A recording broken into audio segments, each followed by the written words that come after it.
Hello my dear student, good morning everybody. Today I am going to explain the paper of your first semester examination activity sheet class 9th subject English. तो प्यारे मेरे विद्यार्थी मित्रों, मैं already पूरा syllabus complete करके दिया और साथ ही साथ आपका क्वेश्चन पेपर पैटर्न कैसा होता है, क्या होता है, कैसे सॉल्व करना है, टोटल क्वेश्चन कितने रहते हैं, ये सारी चीज़ें मैं आपको एक्सप्लेन करके दिया हूँ। और इसके बावजूद भी अगर आपको कोई समस्या हो तो इसलिए मैं कोई प्रकार की कोई समस्या ना हो इसलिए ये वीडियो बना के दे रहा हूँ। तो ये वीडियो को ध्यान से देखिएगा और आपका कोई भी प्रॉब्लम हो, कोई भी कॉम्प्लिकेशन हो तो वो आप इससे दूर कर सकते हैं। ठीक है, तो स्टार्ट करें।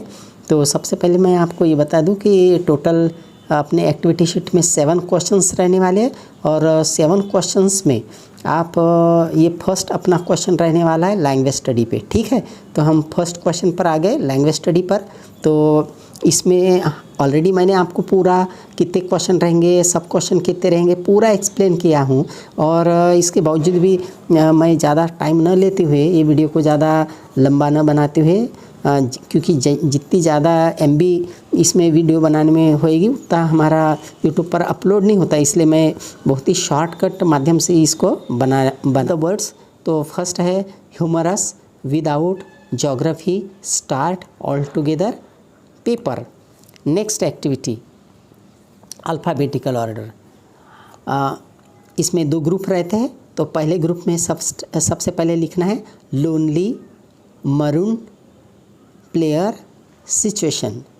सेकंड ग्रुप में सबसे पहले लिखेंगे फेसबुक, फैदर, फीचर, फीस। इसके बाद में ये जो पंक्चुएशन है तो ये सॉल्व नहीं करना है क्योंकि अपने को 6 में से कोई भी 4 ही सॉल्व करना है। ठीक है, तो नेक्स्ट एक्टिविटी है अपनी right for words minimum 3 letters.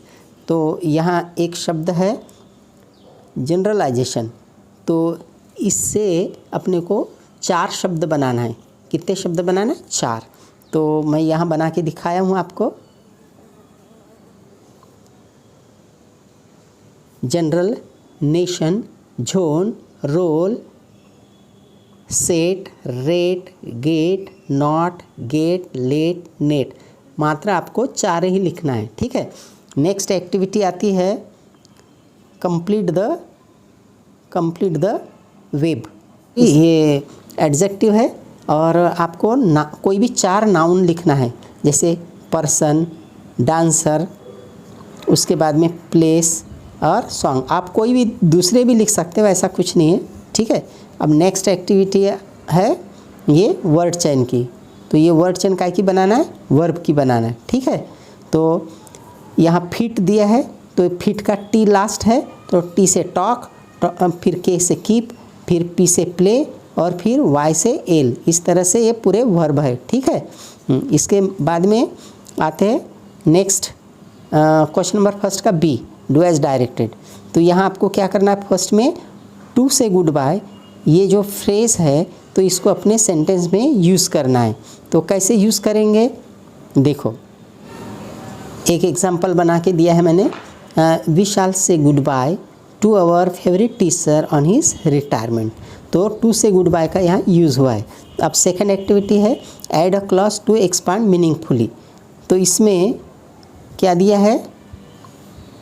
The teacher suggested, ये दिया है, इसको अपने को क्लॉज जोड़ना है। तो teacher suggested that it was most important example. आप अपने भी मन से कोई भी एक क्लॉज जोड़ सकते हैं। ठीक है, अब नेक्स्ट एक्टिविटी पर आते हैं। एक्टिविटी नंबर ये सफिक्स वाला। तो इसमें मैनेज और डेवलप करना, डेवलप ये जो 2 दिए हैं इसको नाउन करना है सफिक्स लगा के। तो MENT जोड़ देना है और यहाँ भी MENT जोड़ देना है, यानी मैनेजमेंट और डेवलपमेंट तैयार हो जाएंगे। ठीक है, तो ये भी हो गया। और उसके पश्चात अब आते हैं हम नेक्स्ट एक्टिविटी पर। कौन सी? Make a meaningful sentence using any one of the following. तो यहाँ आपको देखने को मिलेगा मैनेज ये शब्द है और डेवलप। तो इसमें से कोई भी एक शब्द को अपने सेंटेंस में यूज़ करना है। जैसे मैंने बना के दिया I develop my speaking skill. ठीक है, तो अभी इसके बाद में चलते हैं क्वेश्चन नंबर 2। ठीक है, क्वेश्चन नंबर 2 में सबसे पहले टेक्सटुअल पैसेज देखेंगे। यहाँ A1, A2, A3, A4, A5 ऐसे 5 उप प्रश्न रहने वाले। तो पहला उप प्रश्न है who was, simple factual question है, इसमें 4 क्वेश्चन है, आधे आधे मार्क है। तो आपको इसके आंसर जो है पैसेज में से मिल जाएंगे। Who was the old man, आपको इसका भी आंसर पैसेज में से मिल जाएगा। तीसरा है who was going to be hanged, तो इसका आंसर है डिसाइपल। और लास्ट है according to sage how was king, तो इसका भी आंसर आपको ये पैसेज में से देखने को मिल जाएगा। पैसेज को ध्यान से आप पढ़ो तो समझ में आएगा। मैंने अंडरलाइन करके रख दिया है, जैसा ये कैसा था, वो जनरस था, ये सारे आपको ये पैसेज पढ़कर समझ में आ जाएगा, ठीक है। और यहाँ मैंने A2 का भी आंसर लिख कर दिया है। A2 का जो क्वेश्चन है उसका आंसर यहाँ रीडिंग से लिख कर दिया है। और इसमें क्वेश्चन वाई था तो उसका भी आंसर बिकॉज से शुरू करना है। इस तरह से ये आंसर आपको अंडरलाइन किया हुआ और ये लिखा हुआ ये उसका आंसर है, ठीक है। तो अब क्वेश्चन नंबर, अब एक्टिविटी, नेक्स्ट एक्टिविटी पर चलते हैं। नेक्स्ट एक्टिविटी हमारी क्या है, कॉम्प्लेक्स फैक्चुअल। ये तो अभी आपको थोड़ी देर पहले जो बताया। अब आया अपना ये वोकैबुलरी का। तो इसमें ये A और B, ये 2 कॉलम है, इसकी आपको पेयर मैच करना है, ठीक है। तो यंडर का B है, B में ओवर देयर है, फिर कॉन्कर का कैप्चर है, रिक्लस का क्या है, फेवरिंग अ सॉलिटरी लाइफ, और उसके बाद में एंटाइटल है, तो इसका A है गिव द राइट टू, ठीक है। इस तरह से वोकैबुलरी का क्वेश्चन सॉल्व करना है। अब उसके बाद में आता है A4 ग्रामर, ठीक है। तो यहाँ पे 1-1 मार्क के लिए 2 क्वेश्चन दिए हुए हैं, तो इसको कैसे सॉल्व करना है वो भी मैं आपको बता देता हूँ। ये जैसा sentence what a strange appeal, तो इसमें क्या करना है अपने को, इस ये जो एक्सक्लेमेटरी है तो इसको असर्टिव सेंटेंस कैसे बनेगा, it is a very strange appeal, या तो इट इज़ अ वेरी के बजाय रियली स्ट्रेंज अपील, ये भी आ सकता है। अब नेक्स्ट एक्टिविटी है ग्रामर की यूज़ एज वेल एज। तो एज वेल एज कैसे करना है, एंड को हटा देना है आपको। ये एंड जो है ना, तो ये एंड को हटा के इसके बदले क्या करना है, एज वेल एज लिखना है, और बाकी की सेंटेंस जैसे के वैसे लिखना है, बाकी का सेंटेंस जैसे के वैसे रहेगा, ठीक है। अब ये है पर्सनल रिस्पॉन्स। ये पर्सनल रिस्पॉन्स में क्या लिखा है, क्वेश्चन है कि what is your opinion about king, is a wicked, greedy, stupid और ऑल ऑफ दिस। तो आपको लिखना है ये किंग कैसा था आपके ओपिनियन से। तो आपको लिखना है कि my opinion about the king is that the king was very greedy. क्या लिखना है, सॉरी आपको स्टूपिड लिखना है, the king was very stupid in my opinion, ऐसा लिखना है। अब इसने लिखा है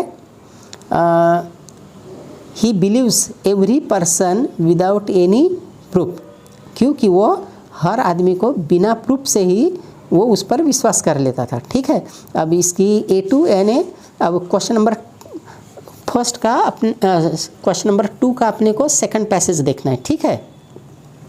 अब यहाँ देखा राइट ट्रू और फॉल्स है, तो ट्रू लिखना है या फॉल्स, वो सेंटेंस ट्रू है या फॉल्स है वो लिखना है।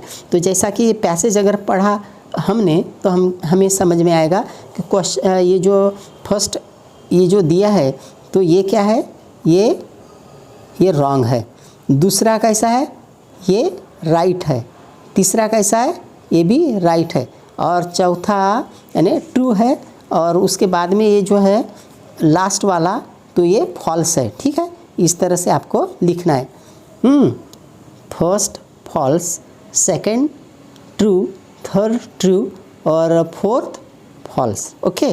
तो इस तरह से ये पैसेज है, आप पैसेज को भी देख सकते हैं। और उसके बाद में ये इधर नेक्स्ट एक्टिविटी B2 पर आते हैं। B2 में क्या करना है, gauge the origin of Marathi words. चाहा इसका ओरिजिन क्या है तो आपको वो लिखना है, ठीक है। तो आप ये यहाँ लिख सकते हो B2 को, B2 का आंसर यहाँ आप लिख सकते हो, ये पैसेज में से 3 लाइन लिख सकते हो, ओके। अब आते हैं एक्टिविटी B3 वोकैबुलरी का। तो इसमें क्या बोला है कि right the word related the two medicine from the passage. Medicine के संदर्भ में कौन कौन से शब्द आए हैं यहाँ, तो हमको पैसेज में से देखना है। जैसा कि कैंसर है, ब्लड है, बॉडी है, एंटीऑक्सीडेंट है, फ्री रेडिकल है, ये सब क्या है, मेडिसिन से रिलेटेड शब्द है, तो वो लिखना है। ओके, अब आएंगे हम B4 पर, ग्रामर पर। ठीक है, तो इसमें हमको इन्फिनेटिव लिखना है। तो इन्फिनेटिव यानी क्रियापद के पहले अगर टू है तो उसको इन्फिनेटिव कहा जाता है। यानी टू के साथ क्रियापद का फर्स्ट जो है रूप, तो उसको हम क्या बोलते हैं, इन्फिनेटिव बोलते हैं। तो टू रिड्यूस, ये सेंटेंस पहले जैसे कि वैसे लिखना है और उसके बाद में टू रिड्यूस इसको अंडरलाइन करके रख देना है, यानी कि आपका आंसर तैयार हो जाएगा। इसमें फिर दूसरा है मेक नाउन। तो साइंस और प्रोड्यूस, तो इसमें आपको नाउन बनाना है। तो साइंस का जो नाउन है वो साइंसिच है और इसका प्रोड्यूस का प्रोडक्शन आ जाएगा। ठीक है ना, तो इस तरह से हाँ PRODUTION प्रोडक्शन ये शब्द बन जाएगा। अब लास्ट है पर्सनल रिस्पांस। पर्सनल रिस्पांस में क्वेश्चन क्या है, what is difference between claim and fact. तो क्लेम एंड फैक्ट का क्या डिफरेंस है, यानी क्या मीनिंग है, यानी मतलब क्या फ़र्क पड़ता है, क्या अंतर है दोनों शब्दों में, क्लेम में और फैक्ट्स में, वो लिखना है। तो जैसा कि मैंने पढ़ाते वक्त आपको बताया था, कि फैक्ट मतलब क्या, तो फैक्ट मीन्स रियलिटी, और क्लेम मतलब क्या कि something true but not proved, यानी ऐसी चीज़ जो जिसको अभी हमने प्रूव नहीं किया है, यानी सिद्ध नहीं किया है, तो उसको क्लेम बोलते हैं। ठीक है, तो उसके बाद में पोएट्री सेक्शन पे आ जाते हैं हम लोग। ठीक है, पोएट्री सेक्शन पे आते हैं, क्वेश्चन नंबर 3 रहता है पोएट्री पर, और इसके भी 2 प्रश्न रहते हैं, ए और बी। तो सबसे पहले हम कॉम्प्रिहेंशन ऑफ द पोएम देख लेंगे। तो इसका फैक्चुअल क्वेश्चन देखेंगे। एक पोएम का एक स्टैंजा यहाँ दिया है, तो ये आप देख पा रहे हैं, ये पूरी पोएम है। ठीक है ना, ये पोएम का स्टैंजा यहाँ दिया है, और वो पोएम का ये यहाँ आपको फिल इन द ब्लैंक्स लिखना है। जैसा hope is the yes hope is sitting, दूसरा है सिंगिंग ऑफ द बर्ड, तीसरा है इट्स सॉन्ग इज़, यानी जहाँ जहाँ ये फिल इन द ब्लैंक्स है वो आपको यहीं से ये स्टैंजा से आपको भरना है। ठीक है ना, तो बहुत ही आसान है ये भरना। तो उसके बाद में आते हैं हम इसका पोएम का जो है कॉम्प्लेक्स फैक्चुअल का। तो इस पर हम देखते हैं, सबसे पहले ये इसकी मैच लगाना है। जैसे होप का क्या है, तो बर्ड, गेल और स्टॉर्म का क्या है, टफेस्ट टाइम, और कीप वार्म का है प्रोवाइड कंफर्ट, और लास्ट है चिलियस्ट लैंड, इसका है डिफ़िकल्टीज और प्रॉब्लम्स। ठीक है, अब आया नेक्स्ट एक्टिविटी है, ये पोएटिक डिवाइस पर है। ठीक है ना, तो इसमें पोएटिक डिवाइस में आपको देखना है हर्ड का क्या, इसमें स्टैंजा में से हमको देखना है कौन सा इसका राइमिंग पेयर आता है। तो बर्ड ये आएगा और सी का आएगा मी, यानी हर्ड का बर्ड और सी का मी। और उसके पश्चात देखते हैं अब नेक्स्ट क्वेश्चन क्या है, क्वेश्चन बी का अप्रिसिएशन ऑफ द पोएम। ठीक है ना, तो अप्रिसिएशन ऑफ द पोएम में 5 अपने पॉइंट्स रहते हैं, और वो पाँचों पॉइंट्स अपने को ये पोएम में से अपने को लिखना है। अब एक्चुअल बोर्ड के एग्ज़ाम में आपको टाइटल दिया जाएगा और इधर नीचे पोएट का नाम दिया जाएगा, लेकिन यहाँ लिखा नहीं है। तो ये टाइटल इसका कंपैरिजन है, और ऑथर इसका एनोनिमस है। एनोनिमस है ने जिसका नाम पता नहीं है, और राइम स्कीम में लिखना है ABCB। ठीक है, और फिगर ऑफ स्पीच में, ये फिगर ऑफ स्पीच में जैसे पढ़ाते वक्त मैं बताया था, अगर एज आता है या लाइक आता है तो उसमें फिगर ऑफ स्पीच सिमिलर रहता है। ठीक है, और लास्ट में central idea of the poem. तो central idea of the poem में आप लिख सकते हैं the poem describe the diversity in the universe. ठीक है, तो इसके बाद हम चलेंगे क्वेश्चन नंबर 4 पर। ओके, 4 ये अनसीन है। ठीक है, तो लेकिन इसकी पूरी जो क्वेश्चन है, तो वो जैसे क्वेश्चन नंबर 2 में सीन पैसेज में देखे थे ना, वैसे ही रहेंगे। हाँ, तो इसमें alphabetical arrange the following chronological order, यानी अपने को ये पैसेज में जिस तरह से सेंटेंस दिए है, तो यहाँ जैसा फर्स्ट है man began to use the leaves of palm and the lotus to write. तो ये जो भी दिया है इसमें, तो इसके हिसाब ये पहले अपने को यहाँ पैसेज में देख लेना है, उनको देखकर अंडरलाइन करना है। पूरे अंडरलाइन कर लिए। फिर फर्स्ट नंबर पर कौन सा, ये चौथा नंबर का जो सेंटेंस था, paper invented and right on the paper began, तो ये इसमें पैसेज में फर्स्ट आया, इसलिए इसको सबसे पहले लिखेंगे। फिर यहाँ मैंने ऐसे देखो मार्जिन में लिख कर बताया, फर्स्ट जैसे यहाँ फोर्थ नंबर का जो सेंटेंस था लेकिन पैसेज में वो फर्स्ट नंबर पर है करके उसको पहले लिखेंगे। फिर ये दूसरे नंबर का, पहले नंबर का सेंटेंस ये दूसरे नंबर पर आएगा। फिर ये तीसरे नंबर का तीसरे नंबर पर रहेगा। और लास्ट में देखो आप, ये दिखा है लास्ट के पैसेज में, तो ये जो है पैसेज में लास्ट में आया, भले ही ये हमारे क्वेश्चन में सेकंड नंबर पर है लेकिन पैसेज में से लास्ट में है, इसलिए इसको लास्ट लिखेंगे। इस तरह से एक क्वेश्चन आपको क्रोनोलॉजिकल ऑर्डर से लिखना है। ठीक है, आप समझ गए। अब चलते हैं नेक्स्ट एक्टिविटी पर। देखो अब कंप्लीट द वेब, ये वेब कंप्लीट करना है। Advantage of the E book, E book के क्या क्या हमको फ़ायदे हैं तो वो आपको लिखना है। ठीक है ना। तो पैसेज अगर आप पढ़ेंगे तो पैसेज पढ़कर आपको पूरा समझ में आएगा कि ई बुक के क्या क्या फ़ायदे हैं। फिर भी मैं यहाँ शॉर्ट में लिख कर दिया आपके अंडरस्टैंडिंग के लिए। ठीक है ना। तो need neither paper nor ink, यानी इसको पेपर की भी ज़रूरत नहीं पड़ती, इंक कोई भी की भी ज़रूरत नहीं पड़ती। और ई बुक का तीसरा एडवांटेज क्या है, तो can be available in different language, अलग अलग लैंग्वेज में इसको अपन अवेलेबल करा के दे सकते हैं। और चौथा है it is in a digital form, digital form में रहता है, ये इसका चौथा फायदा है। ठीक है। अब इसके बाद में आते हैं वोकैबुलरी क्वेश्चन पर। तो इसमें भी आपको मैच करना है, यानी जोड़ी जुड़ाना है। तो मॉडर्न की जोड़ी किससे है, एंशिएंट, यानी अपोजिट वर्ड्स है। डिफरेंट है तो इसका डी आएगा। इसका सम ये मिस्टेक से लिख गया है, SOME गलत है, SAME चाहिए। ठीक है। और फिर बाद में इग्नोरेंस है तो इग्नोरेंस का नॉलेज आएगा, और अर्लियर का C यानी लेटर आएगा। ठीक है। इस तरह से ये मैच द पेयर करना है। और उसके बाद में A4 है ग्रामर का। तो इसमें दिखाया है frame WH question to get underline part as answer. तो इसमें क्या करेंगे आप, यहाँ मिस्टेक ये थी कि इसमें अंडरलाइन नहीं थी, तो मैंने इन 1454 ये अंडरलाइन होना चाहिए। अब अंडरलाइन हो गई तो अब इसका आप क्वेश्चन बना सकते।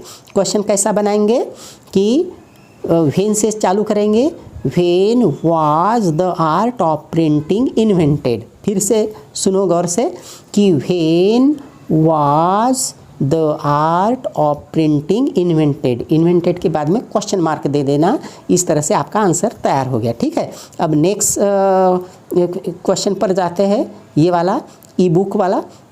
ई book is very wonderful, add a question tag. तो आपको क्या करना है, ये ई बुक इज़ वेरी वंडरफुल, ये जैसे कि वैसे लिखना है। उसके बाद में कॉमा देना है, कॉमा लिखने के बाद में इजंट इट लिखना है और यहाँ क्वेश्चन मार्क देना है।